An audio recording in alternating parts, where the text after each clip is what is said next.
In Veneto sono 4.750 gli studenti universitari idonei a ricevere la borsa di studio, ma di fatto non beneficiari di un contributo economico che spetta loro di diritto. Dalla Regione mancano i fondi per la copertura totale. I consiglieri e le consigliere regionali del Partito Democratico puntano il dito contro il governatore Luca Zaia e l'assessora alla scuola Elena Donazzan. Siamo arrivati quest'anno al punto di non ritorno, cioè al punto in cui la distanza tra le necessità, cioè il numero di borse di studio che la Regione del Veneto dovrebbe erogare, e gli stanziamenti di bilancio messi per questa finalità, una distanza incolmabile.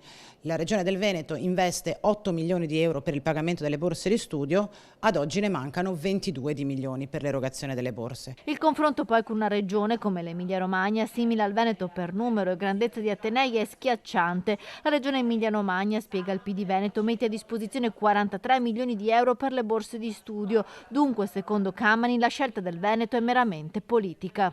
Io penso sia una scelta politica per una serie di ragioni. La prima è che il sottofinanziamento dura da diversi anni, non è un caso di quest'anno e quindi non si è mai voluto investire nell'università.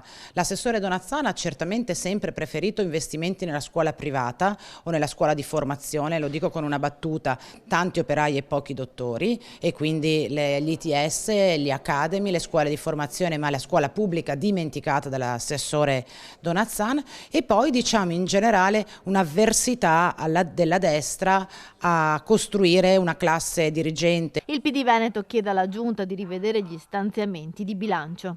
Come PD noi pretendiamo che questi soldi vengano trovati in collaborazione col governo, con chi si vuole, perché la categoria dell'idoneo non beneficiario, cioè della studentessa o dello studente che vince la graduatoria e il bando per la borsa di studio, ma non viene adesso riconosciuto il contributo economico, è una categoria che non può esistere nel 2024 in una regione che dovrebbe ambire ad essere competitiva proprio in una prospettiva del futuro.